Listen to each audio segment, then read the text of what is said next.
So it's going to be a Saturday evening soon on Walking Street, which is Pattaya, Thailand, and probably the biggest red light area in all of Asia. And let's take a walk around. I'll leave here in a couple days, but I know this place pretty well. So I don't really partake in most of the vices of the town, but you know, I like, as I've said before, I like the chaos, and I always enjoy coming back here. By nighttime, which is coming up in about 45 minutes, this place gets pretty crazy. And really though, what's interesting is that at all times, even on a weekend at night, like you'll still see families, you'll still see kids walking down here, but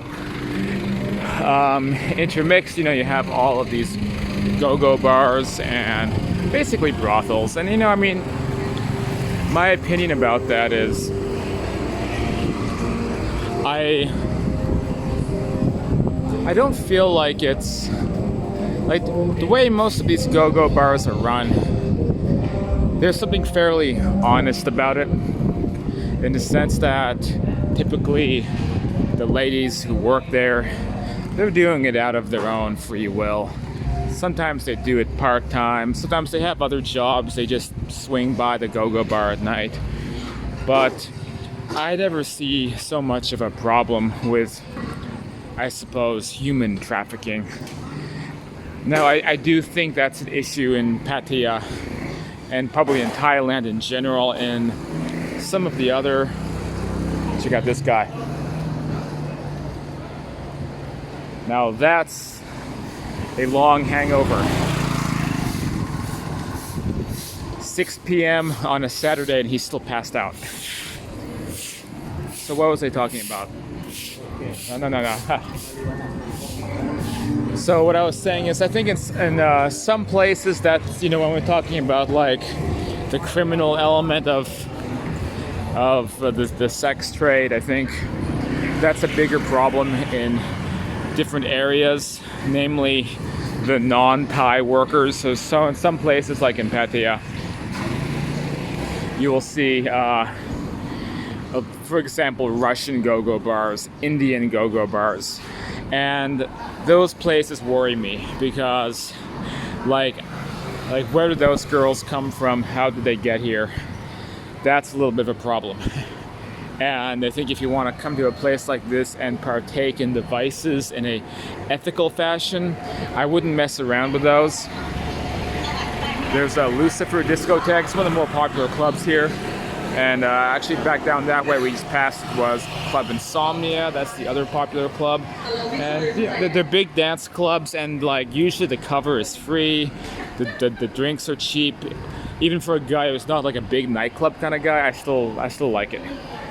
But anyway, like for example, right here, so we have a it says men's strip club, and I'm pretty sure that this is like a Russian strip club.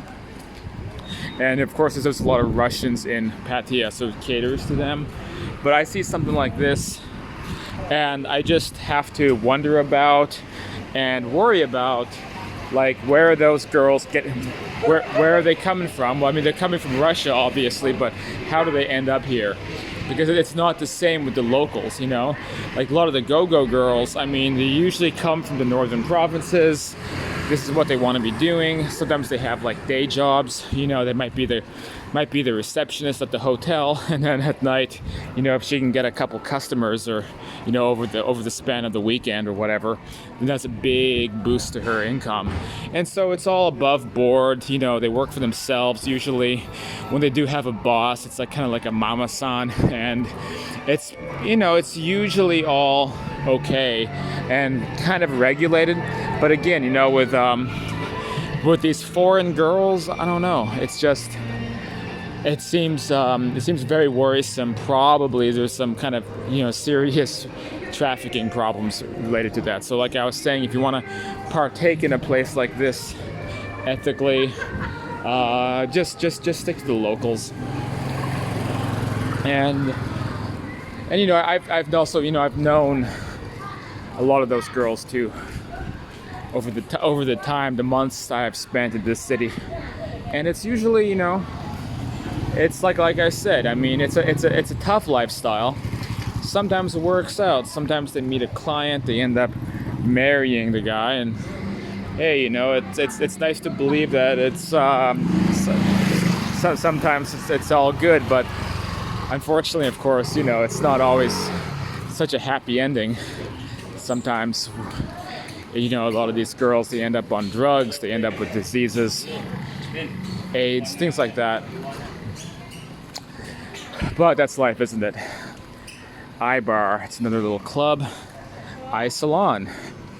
It's actually what I need is a haircut.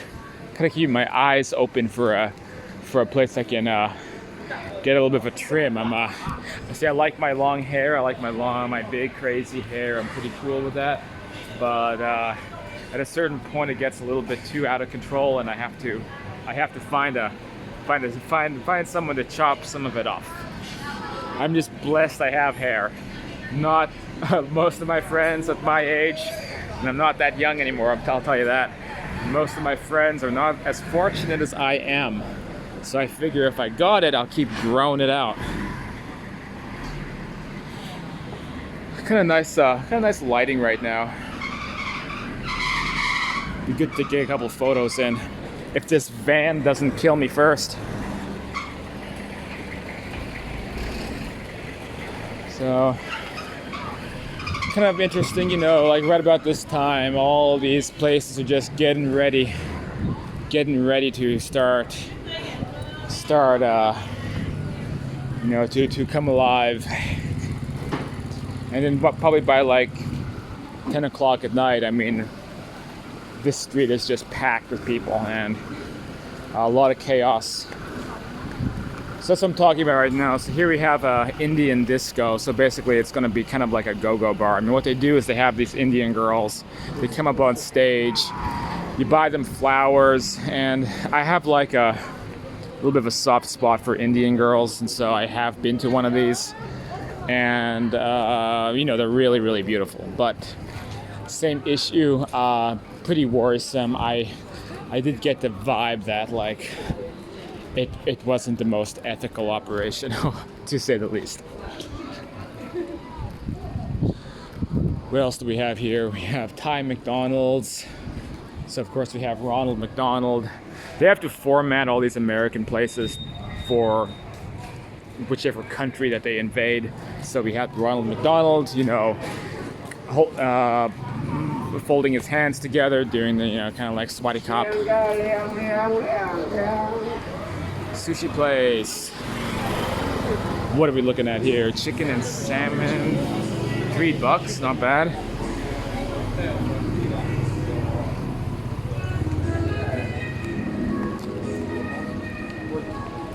We have another one of these Indian clubs.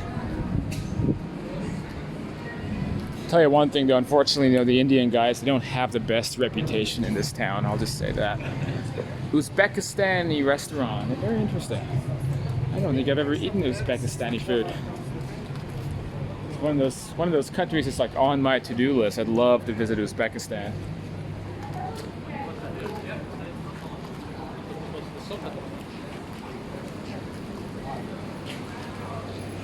Getting closer to the end of Walking Street.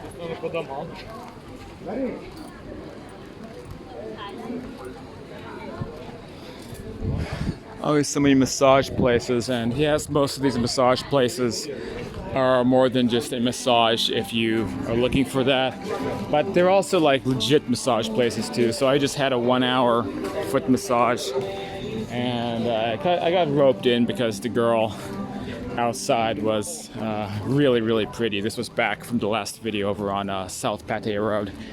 And then, you know, the actual person who gave me the massage was a dude. A little bit of a bait and switch, eh? But that was just a foot massage, so I'm not exactly, you know, it doesn't really matter what they look like, does it? And it was a good foot massage, and it was like, what, 200 baht, like $6? And it's a little bit more expensive even on this side of town. So anywhere that you go in Thailand, there's this, like, you know, aside from the kind of unwashed sexpat stereotype, usually the not very, shall we say, one of the not the best representation of their home country, you know, like maybe like the really unwashed, really kind of ugly, angry British guy who represents the sort of sexpat stereotype. We also have the shirtless bro. So anywhere you go in Thailand, you have the shirtless bros, and usually guys, you know, in their early mid-20s, on holiday from Australia, maybe England, sometimes USA, and they come in big groups and they're just bros. I mean, there's so many of them, and Thailand is like the second home of the bro. I don't really know what they do. I mean, they come out here, they do all the extreme sports, you know. So they come out here, they go bungee jumping and cliff diving and all that kind of stuff. Good for them. It's just another species of human. So now we're at one of the staples of Pattaya, which is Club Mix Discotheque, which actually I think was back that way. It's actually a pretty nice club. I've been there a bunch of times. Well, there you go. And now we'll stop right there at the Pattaya sign. So, Pattaya sign. We finished our little tour of Walking Street. Took about 12 minutes. How long is it? Maybe like 700 meters, something like that. And it was cool.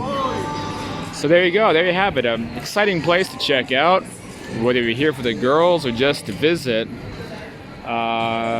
One of the most interesting cities in the world. Not always my favorite place, but if you want action, I mean, this is the place to go for action. However it is you define action. Alright, this is Men's Life Abroad. Be sure to subscribe to the channel. I'm just doing this for fun. No one's ever going to watch these videos, but hey, why not? You can keep up to date with finding the best places for a man to relocate to in the world, and philosophies and advice and stuff like that. It'll hopefully help people out. Alright, talk to you next time.